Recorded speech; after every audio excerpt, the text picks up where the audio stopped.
Yeah, a little upgrade.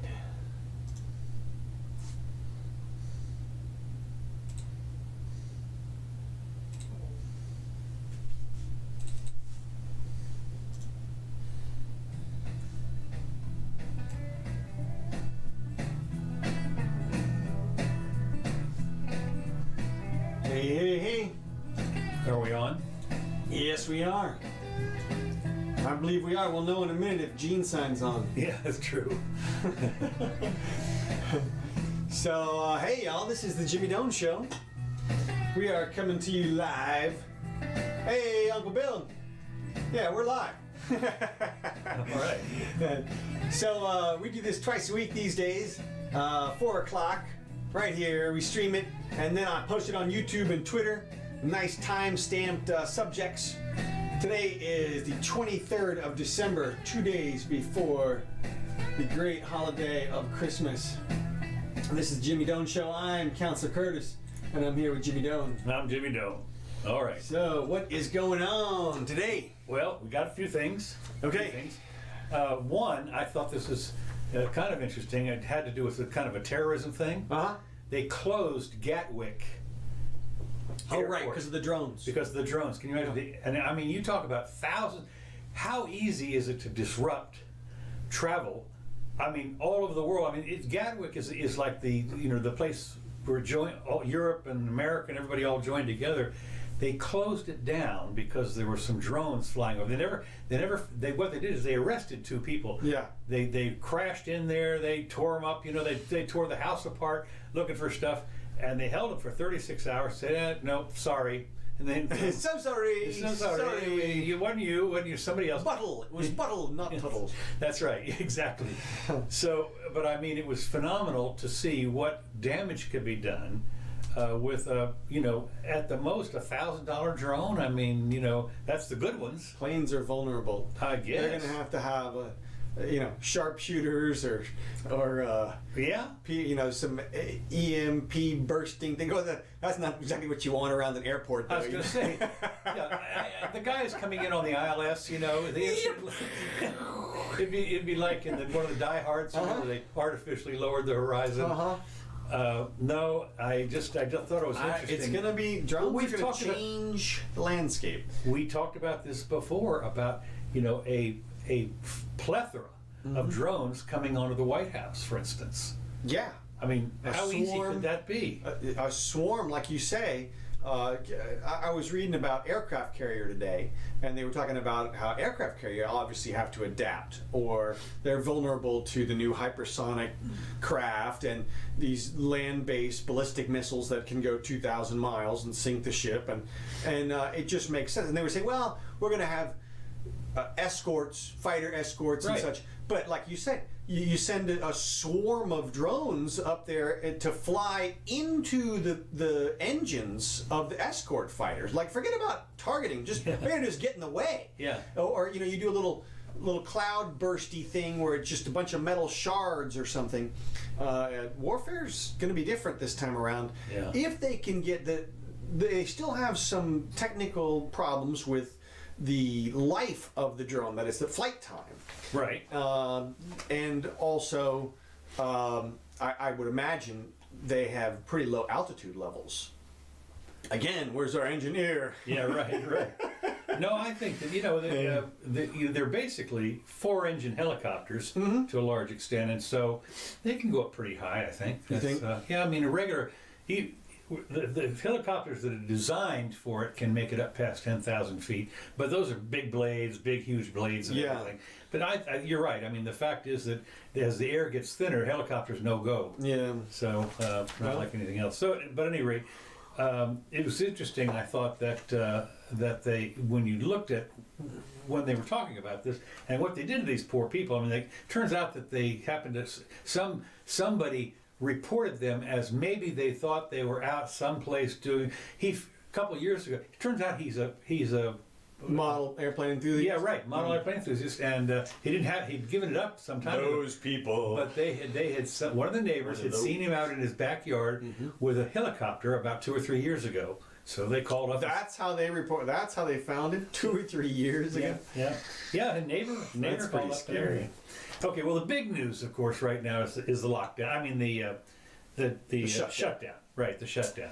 The wall. Yeah. Well, I really thought. Did we make a projection on that? Did we say? Well, yeah, we've gone back and forth because it seemed like Trump pulled the chute on his desire or willingness to shut it down, and then he shut it down anyway. Yeah. So I don't know why. To me, this is a losing bid. This is he came out and he said, I will own the shutdown on national TV, live in front of everybody. It's recorded everywhere. Everybody saw it. And now he has to say, it's them. It's Chucky. It's Chucky Schumer. It's just such a quick reversal. It does not help. Does this all the, this is one of the things that is part of his winning strategy or whatever you want. Well, this is the losing part of his winning strategy, though. To me, this is look, this is a stark one. I mean, anybody who doesn't even pay attention to politics can see. 2 weeks ago, he said, I'll own the shutdown. And now he's saying, and look, and then he goes back before that. 2 years ago, he said Mexico's going to pay for it. Yeah. Now, the government is shutting down because we're not paying for it. How does that doesn't jive either. Nope. And that was a big campaign issue. I mean, that's a kind of a read my lips, Mexico's going to pay for the wall kind of a thing. And so what do you think the result's going to be? Is this going to mean he doesn't get reelected in 20? No, I don't think it'll hurt him that bad. This is a momentary little glitch, and I don't know. I don't know if he's doing this to sort of throw a bone to the base or something. No question about it. Yeah, that's the only thing I can think of. Well, he's trying to get Ann Coulter back on. Right, exactly. So he lost some hardcore people, I think, that he did not like losing. No, and he decided, you know what, I'm in this fight. But I think it's a silly proposition because he allowed them to brand it the Trump shutdown and pretty effectively. And well, the thing about it though is when you realize what is being shut I down. know it's a jokey joke. It's a joke. Here's the deal. It has the entire government shut down. About 3/4 of the federal budget has been funded through next September. Okay. That's 3/4 of it. And it includes the Pentagon, Department of Veterans Affairs, and Department of Health and Human Services. How many federal workers are affected? The remaining quarter of the government lacks funding. Includes the state, justice, treasury, transportation, homeland security, but not all of that. I mean, some of it, but not all of it.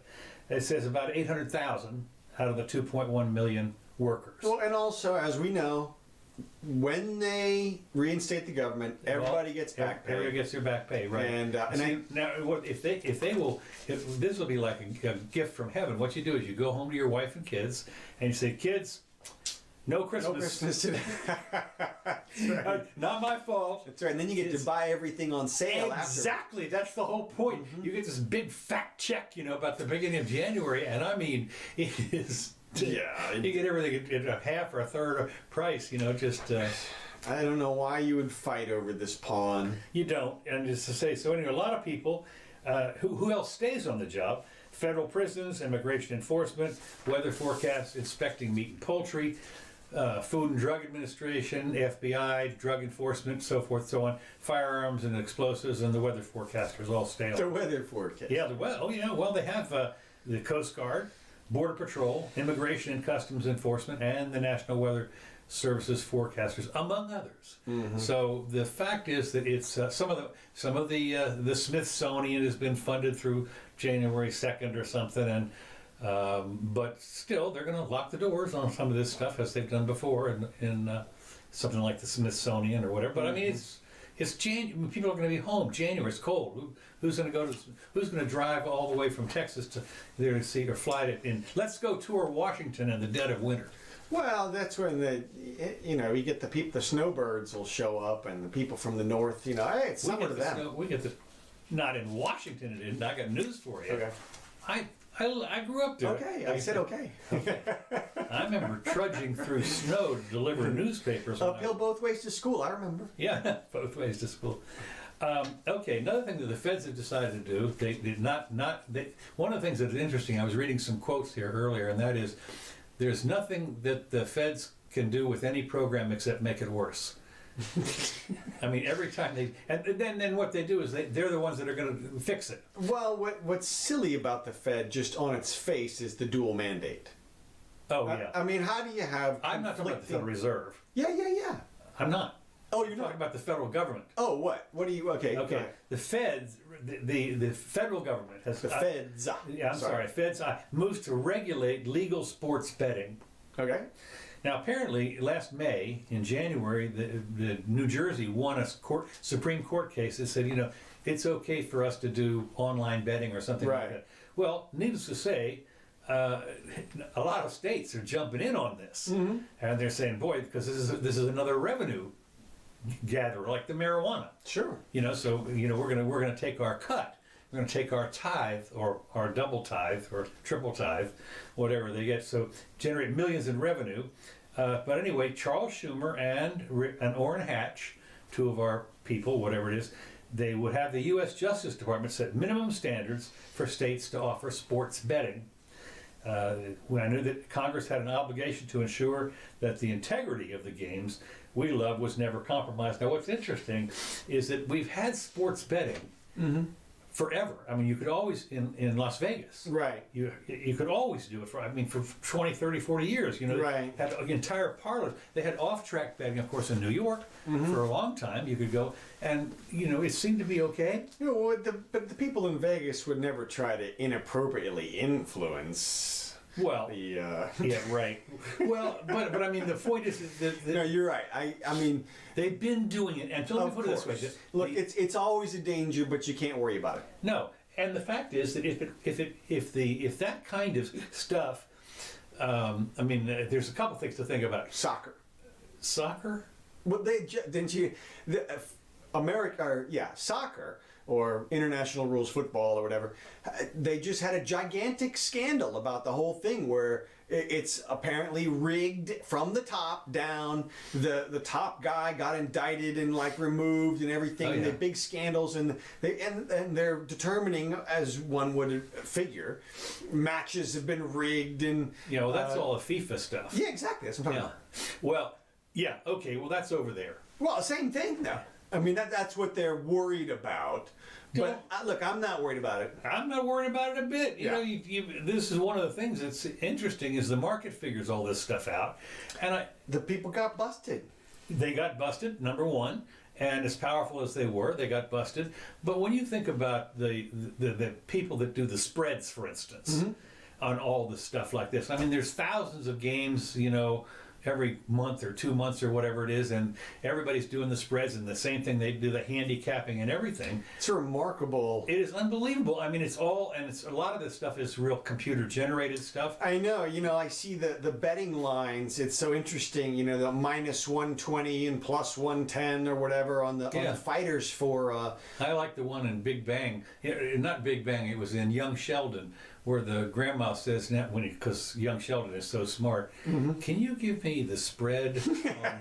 I just want to beat the spread. Right. So anyway, he was in there doing his calculations on, 42% of the time, blah, blah, blah, whatever. Bet on black. So anyway, Congress has they have a set of, this is what it's called, the Sports Wagering Market Integrity Act of 2018. Oh God. Well, of course, it'll be of 2019 by the time they get to it. Well, we have to establish the Congress now. Okay, here are the guys that never cheat. Okay, a strong national integrity standard for sports betting that will protect consumers and the games themselves from corruption. Well, you just hate to read that in the reverse. Yeah, right. Well, everybody talks about the 1919 Black Sox, Red Sox, White Sox, whatever it is, thing that brought on Landis, whatever, as a judge. What was his name? Something Landis? He had a funny name. Landis is pretty funny. No. It was something like, oh God, I don't know. It was a, homeschooled Landis or some crazy thing. Anyway, whatever. The legislation we've introduced today is this is what I like, is a combination of 8 months of high-level meetings, very top people. Right. High-level meetings, discussions, and negotiations. Okay. And it will serve as the placeholder for the next Congress should they decide to continue to work on this. Well, it's high level. These are the people that Top men. men. That's right. What kind of people? Top men. Right out of the Indiana Jones. Indiana Jones, right?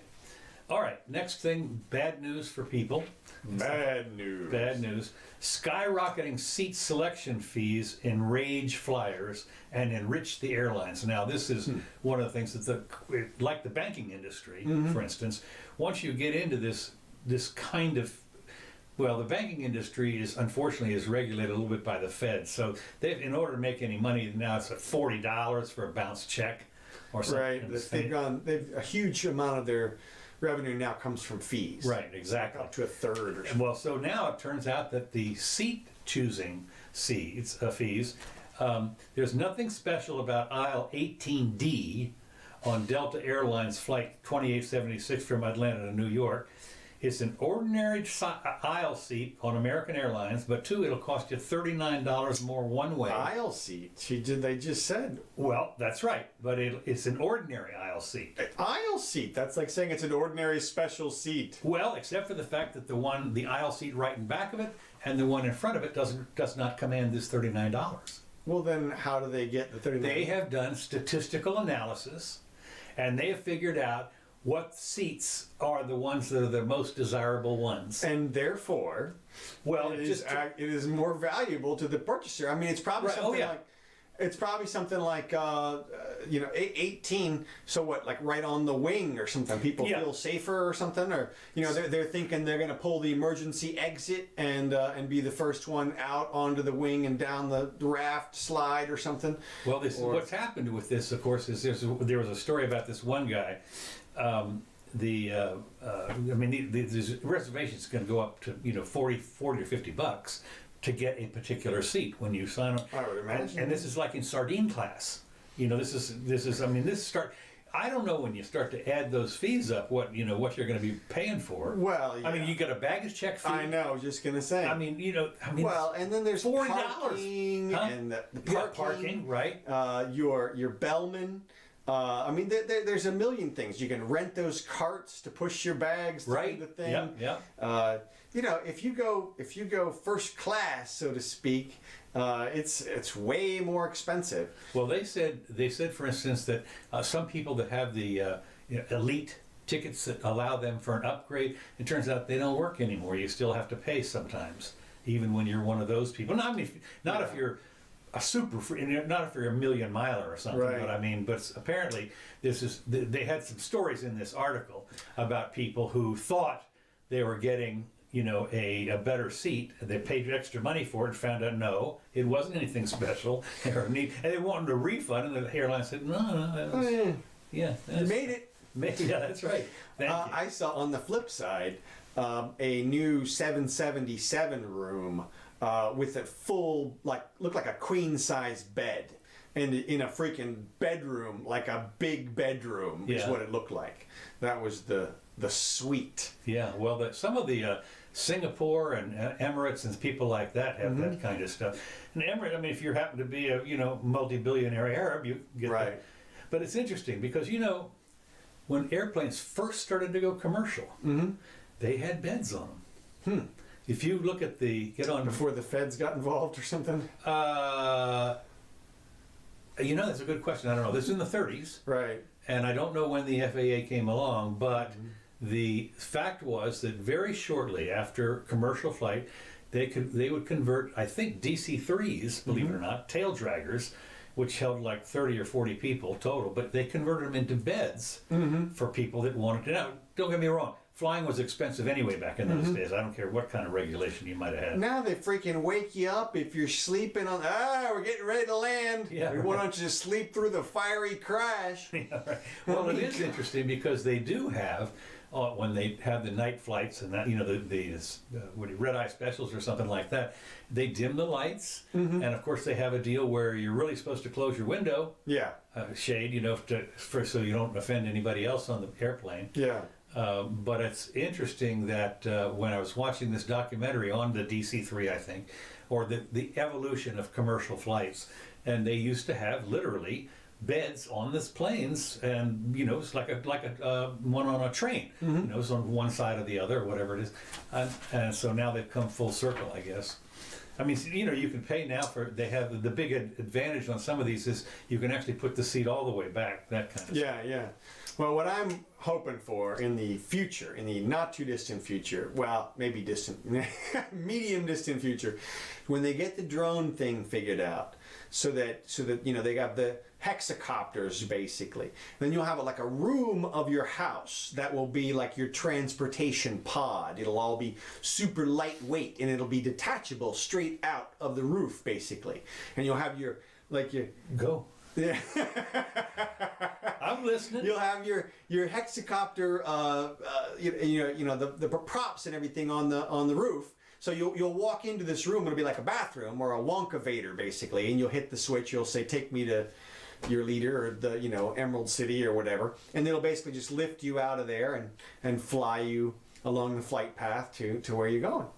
And batteries run out in 30 minutes. Well, this is I don't know, but this is the post-Mr. Fusion or something. I don't know. All right. Well, very good. Good deal.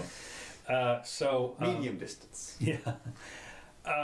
Then another thing that the Senate Democrats have decided to do is they want to see a role in Congress for curbing harassment. Now, what's interesting is that Congress itself, and up until I don't know if they still have it, but they have a slush fund. They've had in years past a slush fund of taxpayer money to if there had been harassment of interns or something like that, like by the Congress people, they would pay. They give you a little. They would pay. They can write $1 million or something. Yeah.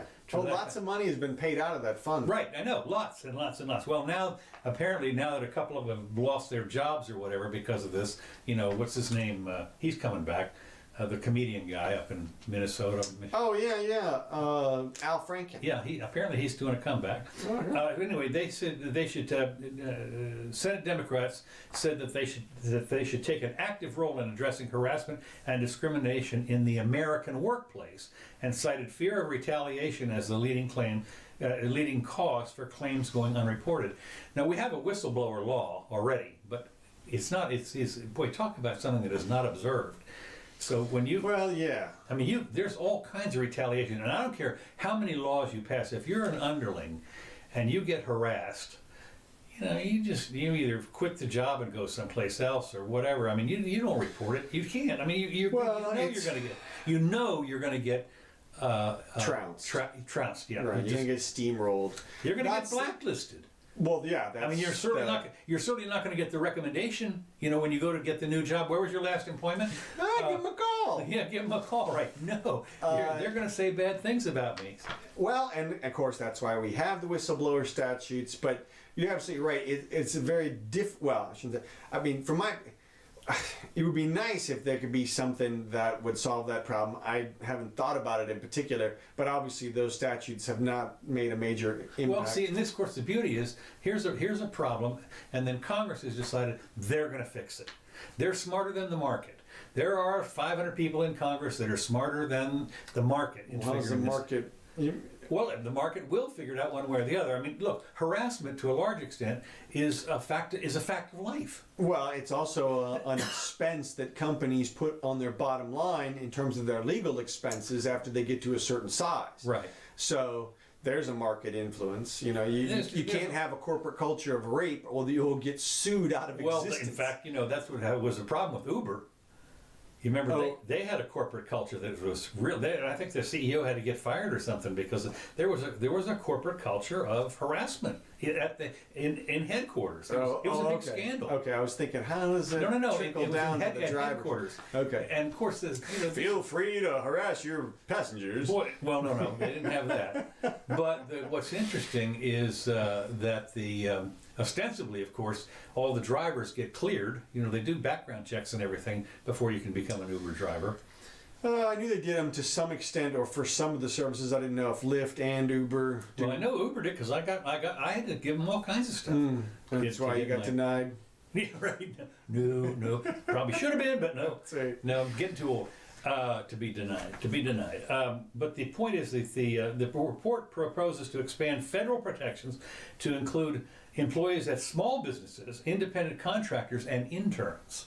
Now, one of the things that we've seen, and it also suggests making it clear that LGBTQXYZ individuals are protected under federal civil rights laws. So the point being that I think this is one of those things that you can go past another law. It's going to maybe be selectively enforced. I don't know. But the simple fact is this.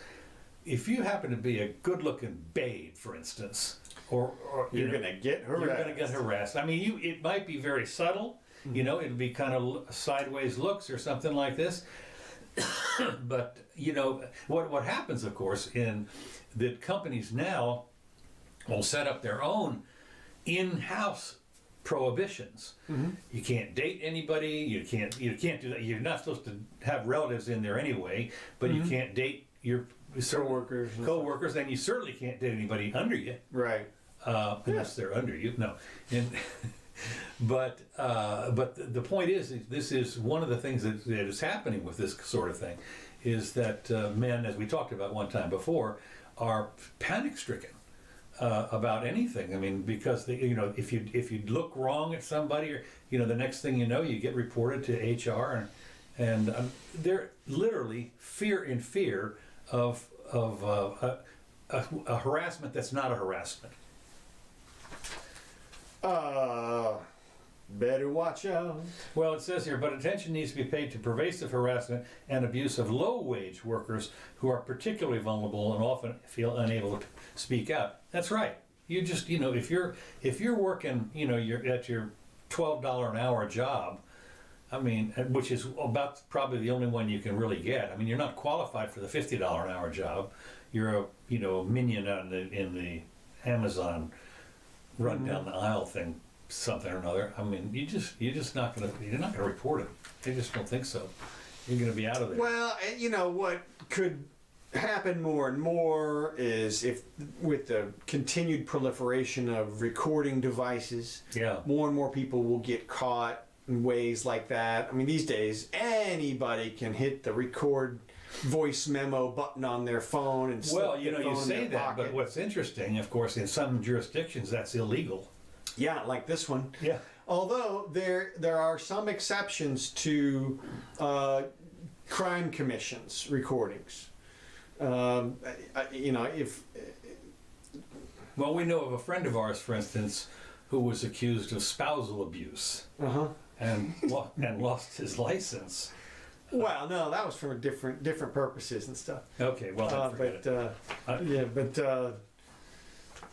That's a special case. Now, I thought this was kind of interesting, where people are asked, and this headline caught my eye. It says here, Russia, Turkey, and Iran renew the push for the new Syrian constitution. Okay, let me explain this. Okay, good. What's going on here is... This is weird. No, this is... that's an advertisement for the Democrats. And basically, this is the blowback for Trump's proposed withdrawal from Syria, is that he has handed a victory to Syria, Erdogan, and Russia. That is, the message from the opposition to Trump is that he is doing this because he is at the behest of Putin and at the bending to the will of Erdogan and helping out Bashar Assad. It's a lose because these people are winning. But I don't understand. They have a committee charged with writing a new Syrian constitution. Will start to work next year. These three countries that are not Syria are going to write a constitution for Syria. Well, Russia is heavily involved in Syria, obviously. I know, and of course, and Turkey is right on the border, right? And so is Iran, or one of them. Iraq, right? I forget. Just one letter makes all the difference in the world. So I probably should know. But it's a. What are they doing writing a constitution for another country, for a sovereign country? And part of it was I think they want to get rid of Bashar. I mean, the Damascus government, which is backed by Moscow and Tehran, has not yet agreed to the committee, saying it will only support a process that alters Syria's existing constitution. Yeah, see, this is their effort to have some legitimate takeover of the country. They're trying. This is you know what? We're nobly writing this constitution for the country. We're not taking it over. We're not ousting the people that we want to oust. Except that the Constitution is the law of the land. That's right. And somebody outside your land is writing it. I'm with you, but a committee. I'm a committee that doesn't even speak your language. You have cold busted them, in my opinion. Okay, I think you've nailed them. But that's their advertisement. That's their pitch. Is hey, we're helping out here. I'll bet you there's guaranteed free health care in that freaking Constitution. Boy, you're right about that. I bet you there will be. No, you're probably right. Guaranteed single payer. There's guaranteed free health care in the Iraqi Constitution right now for everybody in Iraq. It's working out great for them. Yeah, right. Well, I mean, not. Yeah, right.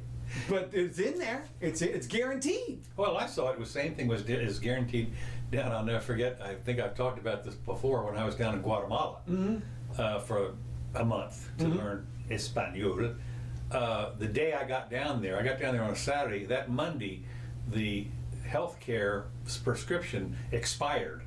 You could walk in with your card on Monday and say, I need my pills, and they say, no mas. And I mean, this, but it's guaranteed. It says right here, it's guaranteed. Yeah, well, we don't have them.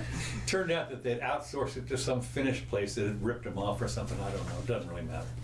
The point is, if you've got universal health care, but you can't get to it, or it's packed to the eyeballs in the emergency room or something, you might as well not have it. Speaking of Syria, or did you have more on the? Nope.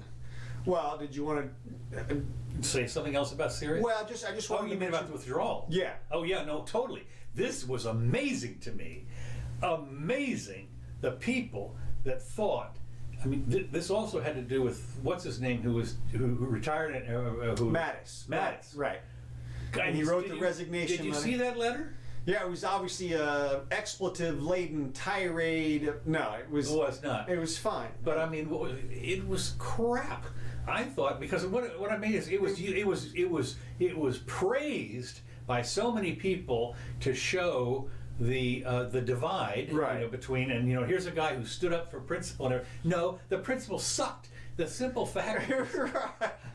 Well, the thing is, he wanted to stay in there killing people. And this guy didn't have a track record that was all that great. He happened to be a general and everything, but if you could look back on some of the stuff that he did, it wasn't all that great. But I was listening to, let me just finish up here. I was listening to the McLaughlin group today, and they asked Eleanor Clift, and she said, boy, he shouldn't have gone. He was the one sane adult in the administration and everything, and we need to stay in there. What's going to happen now? I'm going, Eleanor, I mean, who are you? And it's amazing how many people we know at one point. I mean, what's his name? Our previous president said we're going to get out of there. Right. Didn't. And so now Trump, waited 2 years. Right. And it's getting out, as well he should. Well, the knock on the removal and the response to what you're saying is, it's not that we didn't want to get out, it's the way he got out. Right.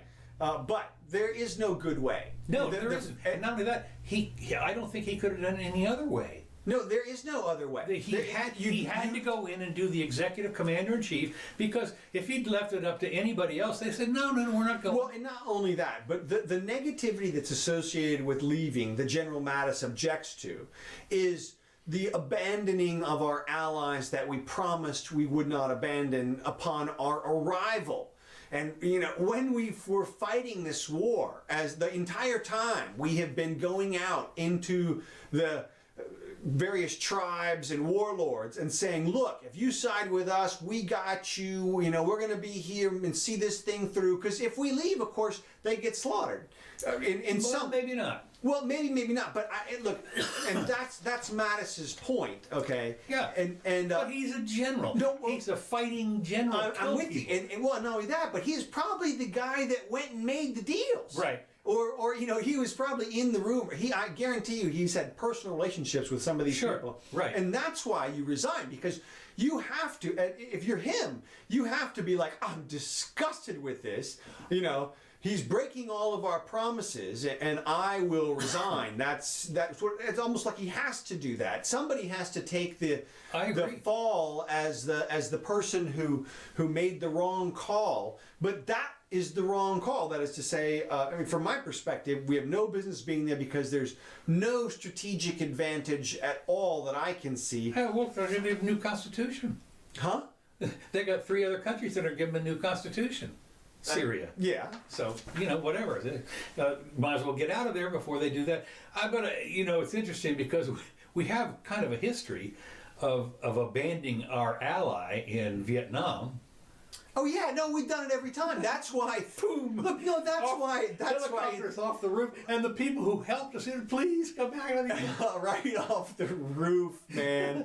No, that is why. When they went in to Iraq last time, and Afghanistan, and Syria, every time we go and we say, "Listen, this time we're not going to abandon you guys." Yeah. Really, seriously, every single time, and every time. Of course we abandoned, because we've talked about so many times on the show, you've only got 2 choices. Either you stay forever, or at some point you leave. And the longer you stay, if you're going to leave, the worse things are when you finally leave, it seems like. Well, it was interesting because people said, gosh, we've been in, Germany for 70 or 80 years, and we don't leave them. Well, a little different, but I mean, why not? Of course, my thing is, why not? Well, that's right, exactly. And we should leave. And now we're sure the Germans would, and that would be their argument on their side, would be, look, you stay long enough to make sure if you leave that the East Germans don't take over. So that's happened. The country's unified. It took 40 years until 1989 or whatever for the wall to come down. After that, you leave. That's what their argument would be, is, okay, we just have to stay in Syria. Russia's going to invade. Well, exactly. We just have to stay in Syria for another 30 years or 40 years until Russia completely capitulates and gets out, and the situation changes all around until our guys are the ones in power or whatever. And I'm with you. Look, we got a couple of thousand guys there. The word is going to. Well, not only that, then of course, to add insult to injury, 7,000 troops just coming out of Afghanistan. Well, out of half of them. Exactly. No, I want to mention that too. To me, these are some of the best things he's done. Best. I mean, totally. I'm with you. You just did double white power. You know that, right? I mean, yeah, right. Exactly. I just am stunned when you think about that you're not really. Okay, are you abandoning? I'm not. Let's wait and see what happens.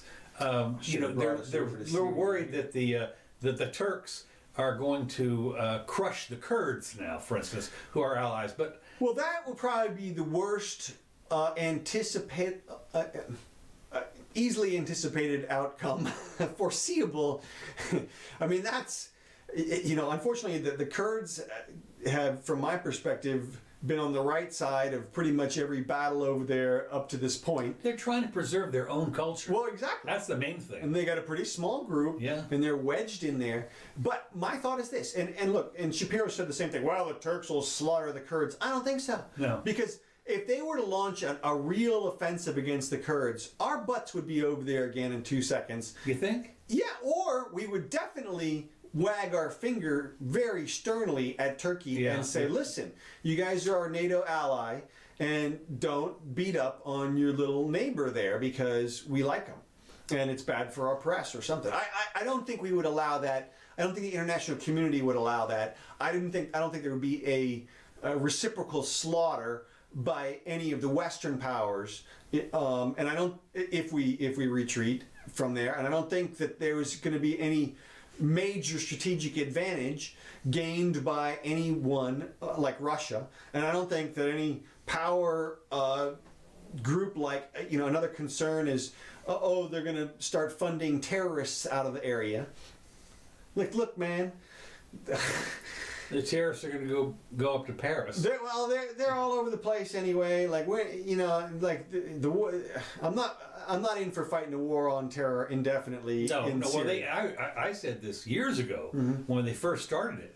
I said they said we see no end in this. And I'm thinking, Right. Well, and the you way don't go that into a war without knowing how to get out of well, it. no, and obviously the way it's even framed, it's a war on terror, which is a word from the dictionary. It can never be won because terror will always exist. Well, so right. you know, It's not like there's a capital you can invade. right, the capital of terror. Exactly. So that's what I'm saying. So that to me, that argument's a straw man argument and fails. You know, it's It like, does. Speaking of defense type war things, I thought this was interesting. In Sofia, in Bulgaria, Bulgaria's defense ministry asked the government on Friday to start direct talks with the United States on acquiring F-16 fighter jets to replace its aging Soviet MiG-29 planes. The acquisition will raise our combat capabilities of Bulgaria's Air Force to a new level, says the ministry.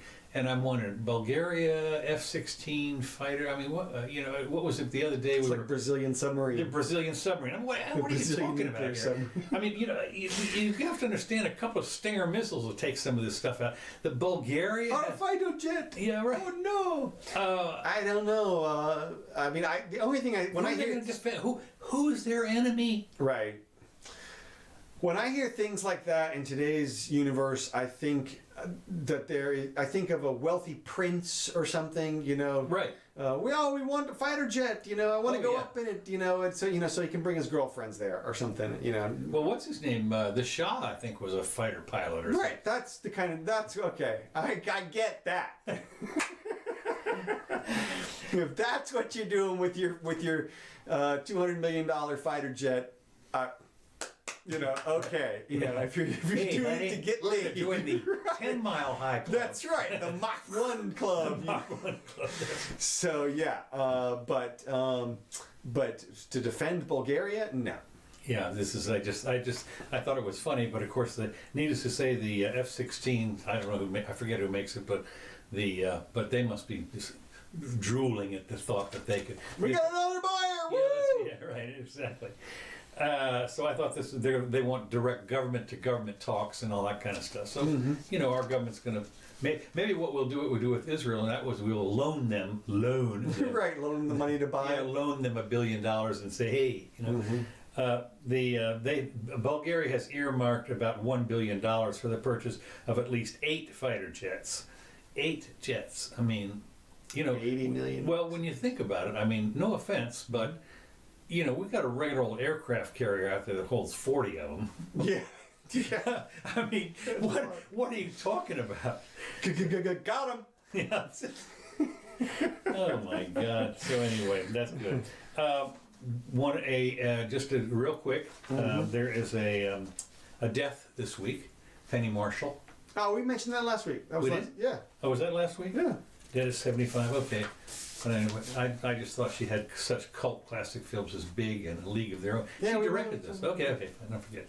Elon Musk has decided he's unveiled his underground tunnel. He says will beat soul destroying traffic. Yes, I saw that. Sounds like a time for tech update music. Okay. I just thought this was. I mean, the story was very short on details. What he did, apparently, he had a little short test where the tunnel was at 40 miles an hour or something, you know, and it was over a mile or 2 or 3 or something like that.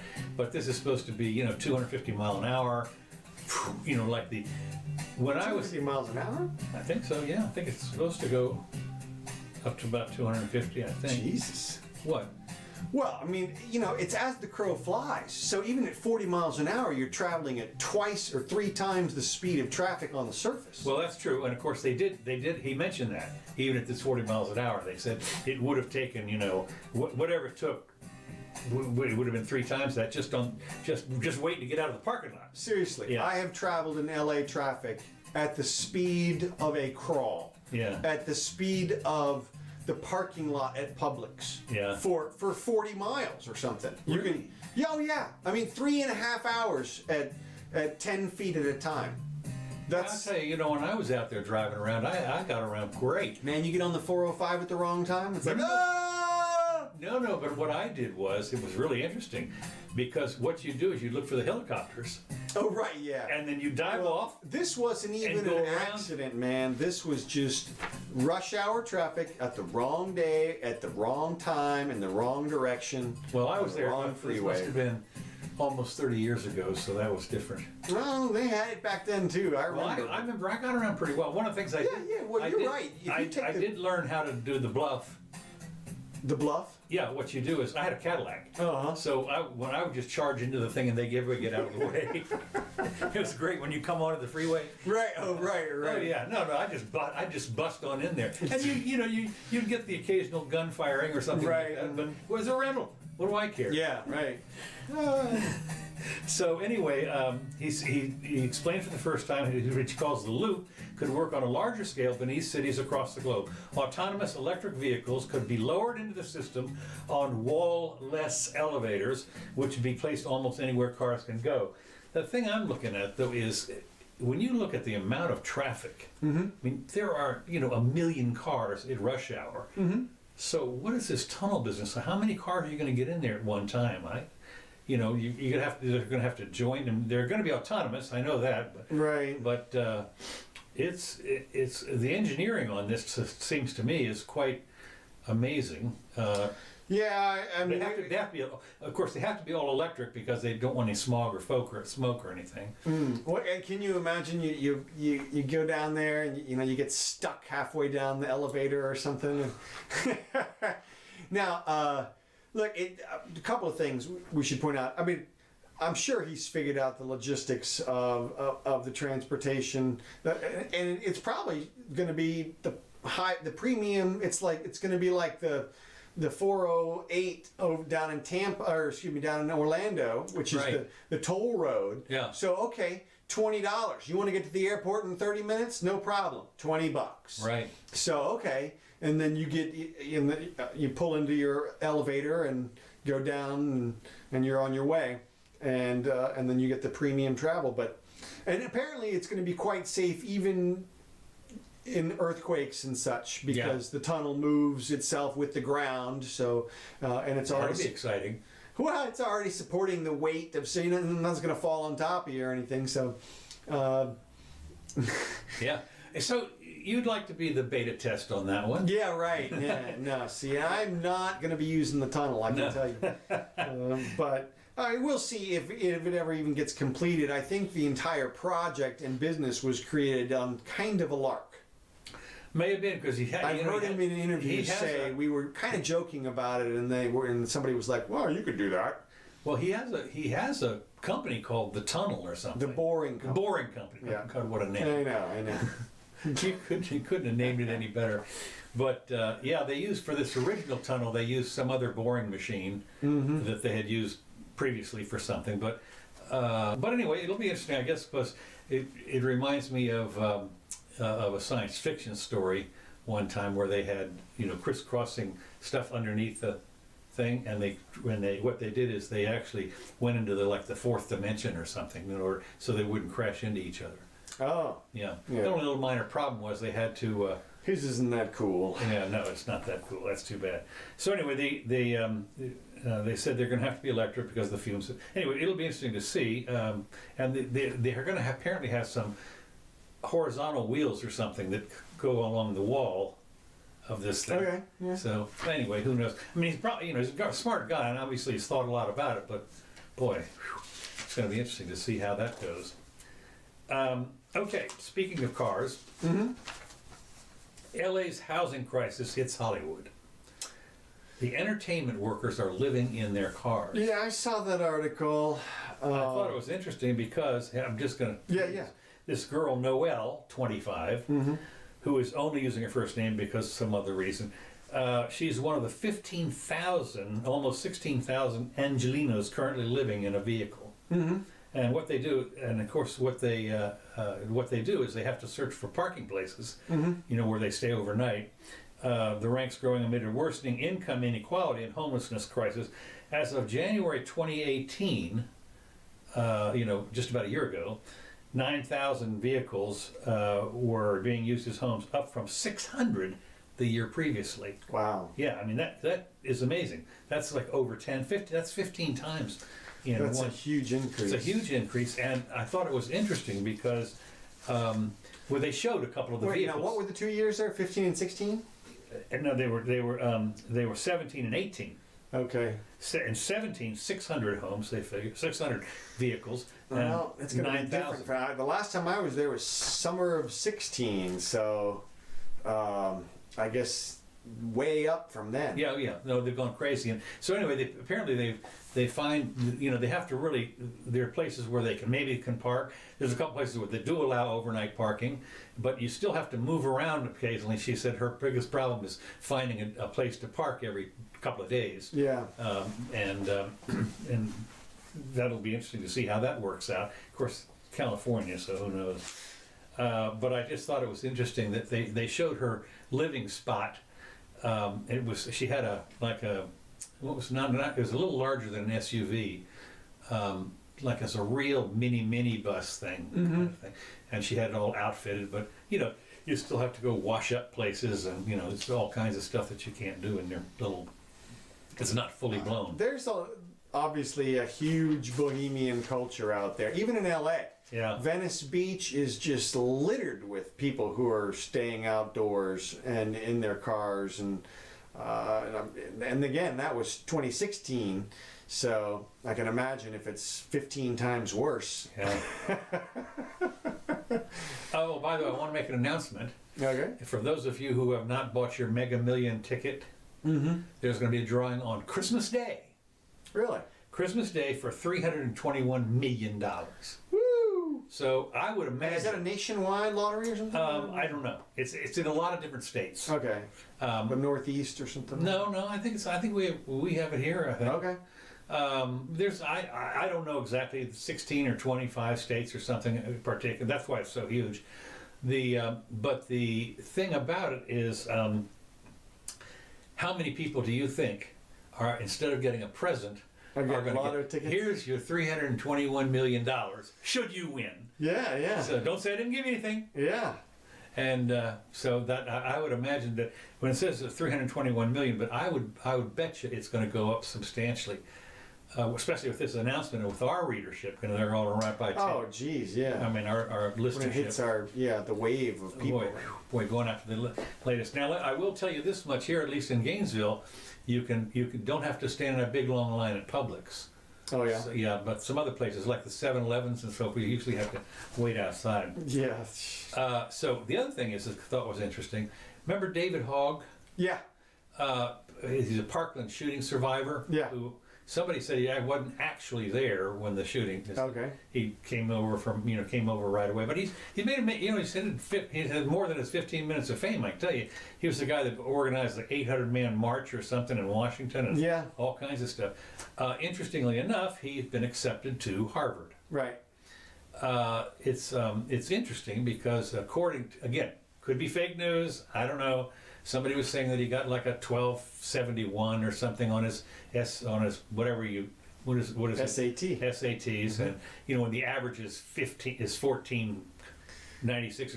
But what Harvard has done, as you know, is they've really gone kind of crazy. They've lost their way.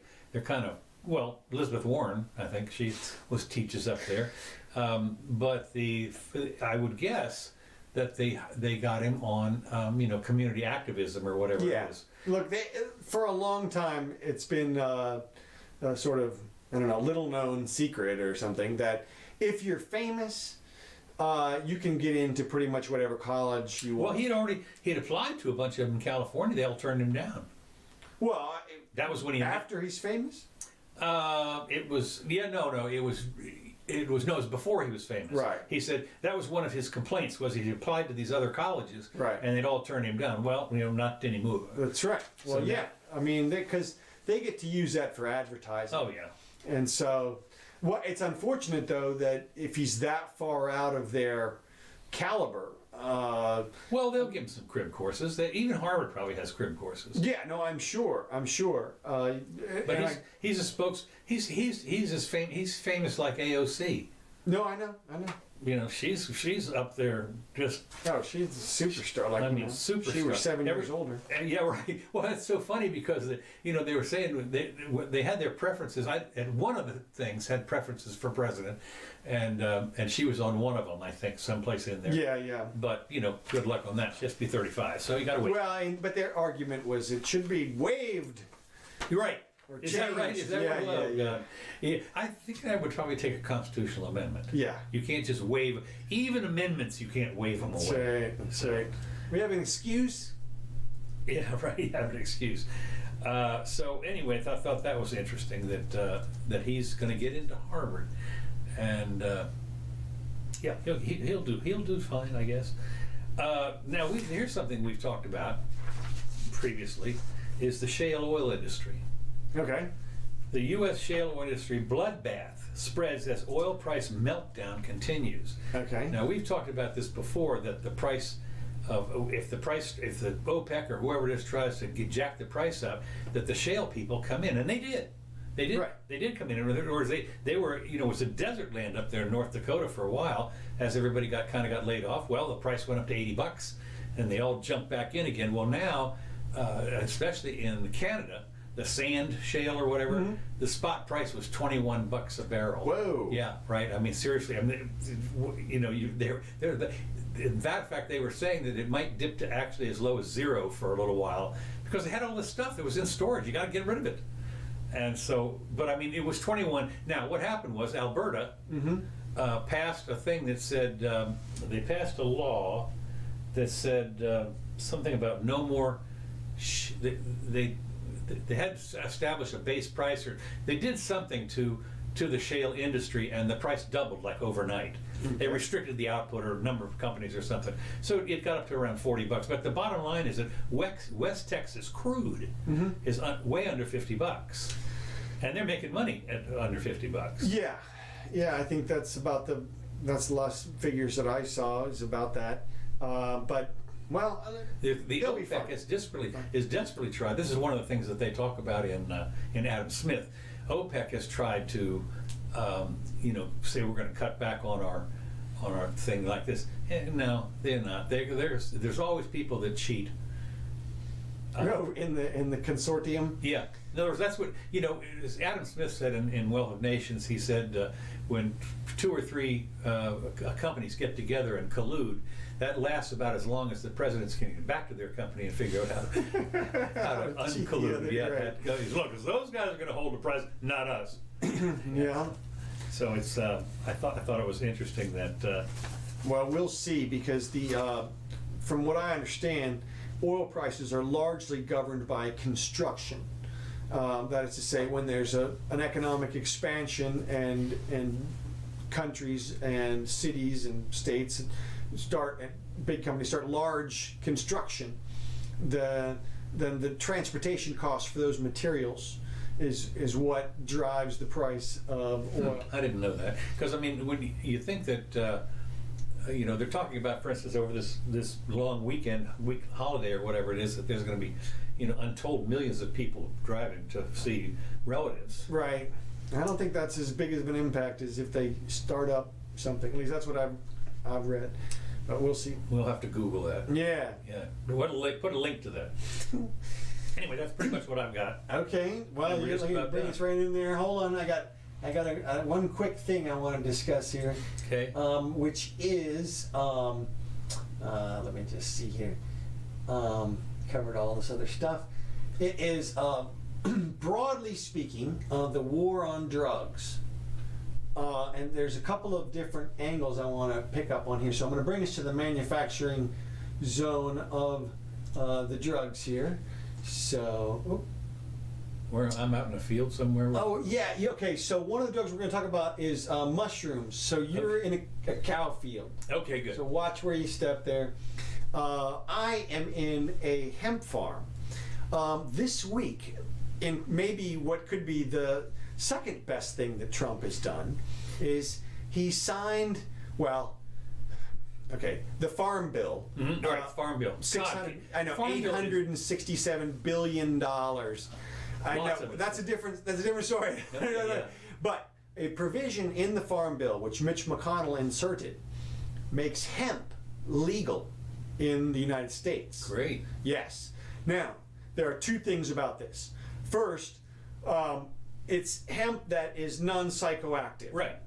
Okay, so it's stuff that like they would make canvas out of, which, as you know, I mean, I don't know. Or maybe, burlap. Right. Well, canvas, you may or may not know, the word canvas, it comes from cannabis. I mean, Okay, I did not know that. And so, I mean, that's what it used to be made out of. And of course, there are, paper, the implications for things like paper and rope and all kinds of things like that are staggering. Right, they really are. The planters are going nuts in North Carolina at this point now that the lid has been ripped off. They moved the jurisdiction for enforcement and regulation of cannabis. They didn't eliminate it completely. They moved it from the DEA over to the FDA. Okay. So it's now non-criminal. It's going to be just a completely different situation. So and it's been signed. So there it is. But there's a secondary angle which is maybe even cooler, which is that hemp, even though there's no psychoactive component, is where this new CBD oil comes from. Okay. And this is being hailed by everyone as the latest miracle snake oil, basically, but even better than snake oil.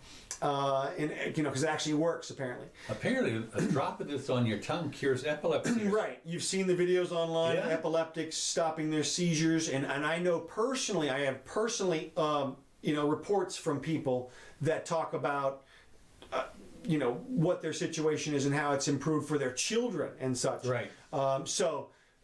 The industry is, of course, taking off. 32 states have decriminalized marijuana, for medical purposes, and I think 10 or 12 for recreational. But this may be even bigger in terms of an impact on the industry. So these two efforts together are tens of billions of dollars that are going to be added to the economies.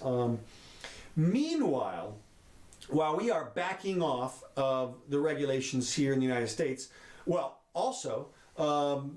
The reason you're in the cow field there is because Oregon and Colorado we will have ballot initiatives in the near future which consider the reclassification of psilocybin mushrooms and the lowering of punishment associated with their possession and control, manufacture, and distribution. In other words, people are recognizing that as a medicinal plant as well. The shift is it's a tidal shift in the way that people are looking at drugs these days, which is long overdue. What's fascinating, of course, we had a very dear friend of ours, God rest his soul, who used to spend a lot of time down in South America, going out back in the jungle and collecting plants for pharmaceutical companies, because so much of the stuff that the pharmaceutical companies do come from plants. Oh yeah.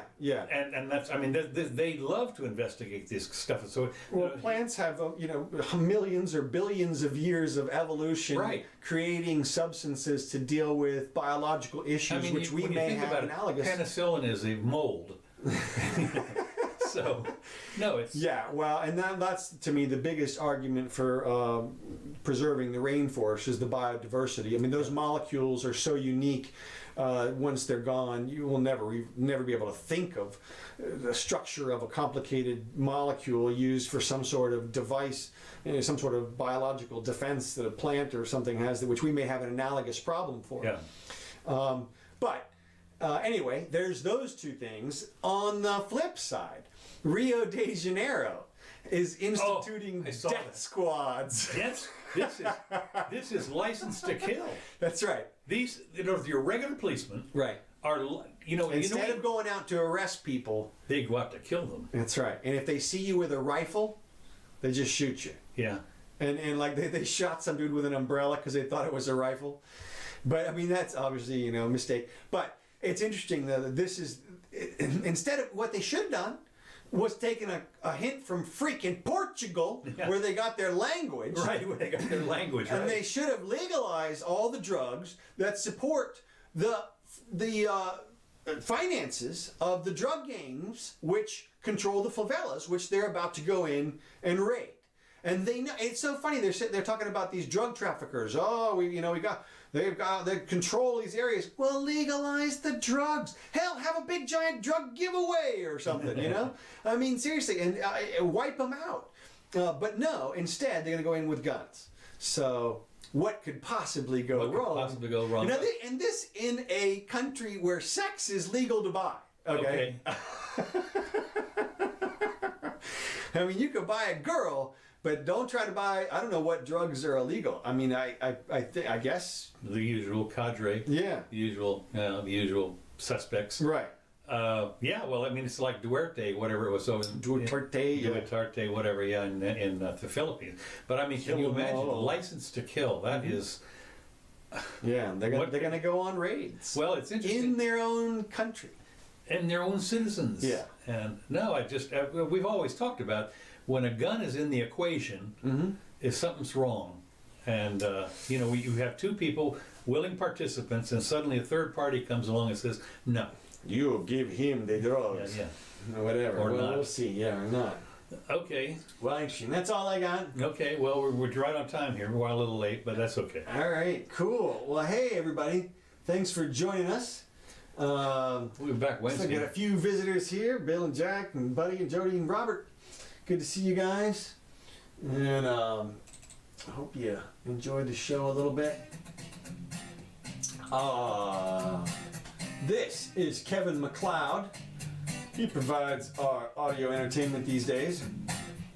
This is a track called Cold Funk.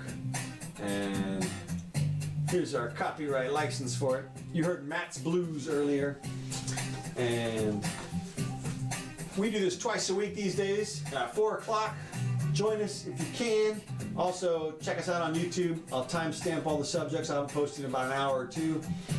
And we'll be back on Wednesday, day after.